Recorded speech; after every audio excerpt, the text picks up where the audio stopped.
So we'll do a little Cosmology 101 video right here.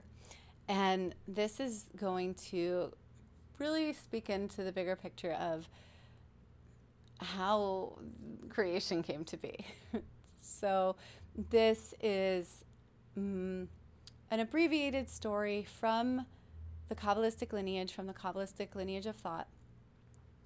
And so the story goes like this. Before there was anything, there was nothing. But really what there was endlessness or limitlessness, or in Hebrew it's called the Ein Sof, which means the without end. So before there was anything, there was the endlessness. And then one day, as the story goes, the endlessness thought, well, I'd really like to be in relationship and experience myself in relationship with another, with any other, because right now it's just me.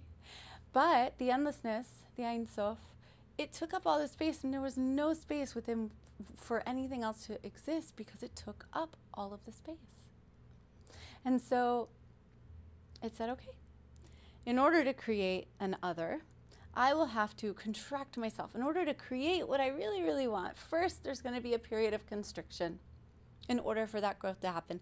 And so it went through this process that we call tzimtzum. And tzimtzum is a process of contraction. And through that tzimtzum, it created a tohu, a void, a completely empty space. It was so empty there wasn't even nothing in it. It was empty.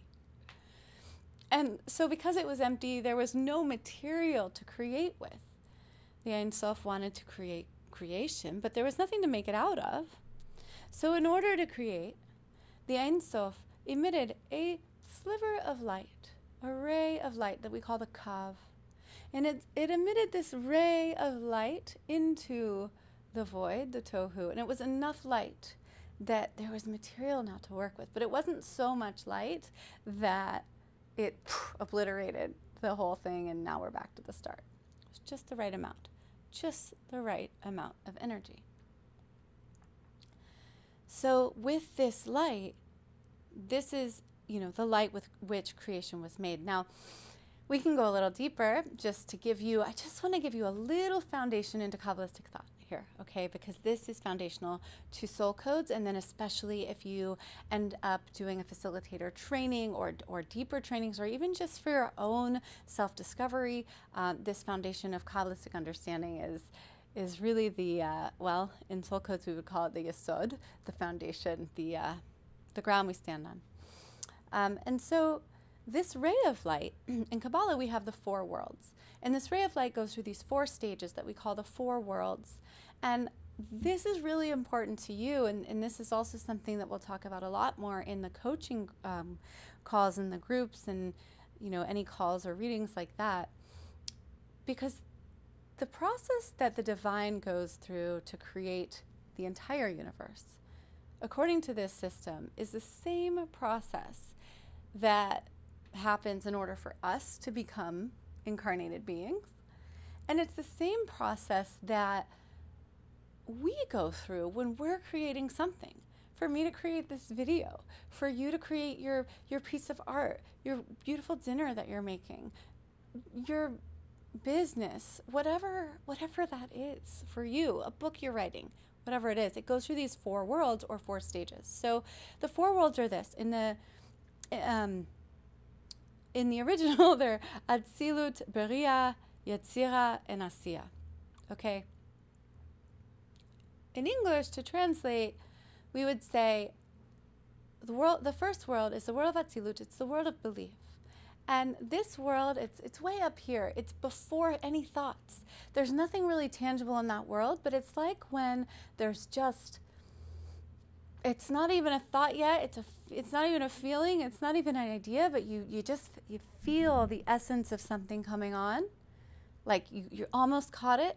That's up in the world of Atzilut, the world of beliefs. This is where the world of beliefs. Okay, the next world is the world of Bria, right? Bria is the world of creation. And I like to think of Bria, it's also the world of thoughts. And I think of it as the throwing paint at the wall stage. So I can now take whatever was forming in the belief stage is now I'm able to think of it as a coherent thought. And this is where I get to experiment and be creative and play with it. Okay, from there, it goes into the world of Yetzira, which is the world of formation. And this is the world of emotions and speech. And then from there, it goes into the world of action, which is the living, breathing, moving, material, physical world. The world of Asiya, the world of action. But it's very important to note that the bridge between the world of creation, this creative place, and having something made manifest, materializing in the here and now, the bridge between those is the world of formation, the world of Yetzira. How does that world work? How do things get this structure given to them? It's through speech and emotion. So it's through speech and emotion that our thoughts are able to coalesce into structure and come into the world. Now, in each of these stages is the tree of life. And so the tree of life is the Kabbalistic tree of life is the 10 Sfirot. And the Sfirot are our influences in soul code. Now, you'll hear me talk about this a few times in different places. There are 11 influences in the soul codes, but there are only 10 Sfirot. And that is because Keter and Da'at are really connected. They are two sides of the same essence. And as you get deeper and as you study Keter and Da'at, the reason behind this and why this is the case will be made more clear. That's for a different video, but it is very important in this understanding. So there are 10 Sfirot, and these 10 Sfirot, they repeat at each level in each world. So what's really interesting is that, you know, as we come in, as the soul comes in, as creation comes in, it's as if, you know, we call these attributes or even garments of the soul. And we call them attributes of the divine. And as little microcosms of that, they're attributes of ourselves. And it's as if we're enrobing, we're encloaking ourselves. We're putting on, you know, we're putting on these personality traits, and then we're putting on this personality trait and this one. And we're enrobing into who we're going to be. Okay, and so the important part that I'm trying to get across here, though, is that it's not just one level. There are layers within layers within layers. These influences, these sfirot, these patterns, really, they show up on multiple different levels of our reality. They show up in our physical world, but also in our thoughts, our emotions, and our beliefs. And so not only that, but within each sphera itself, within each trait on this tree of life table, exists the whole thing again. So I'm going to talk about that when I introduce the sphirot, and I'll really show you and make that more clear in a visual. But the point is that there are many, many layers to becoming and to expanding and to growing. And so you have the four worlds. And the other takeaway here is that just as the divine creates creation, so too we are created, and so too we create.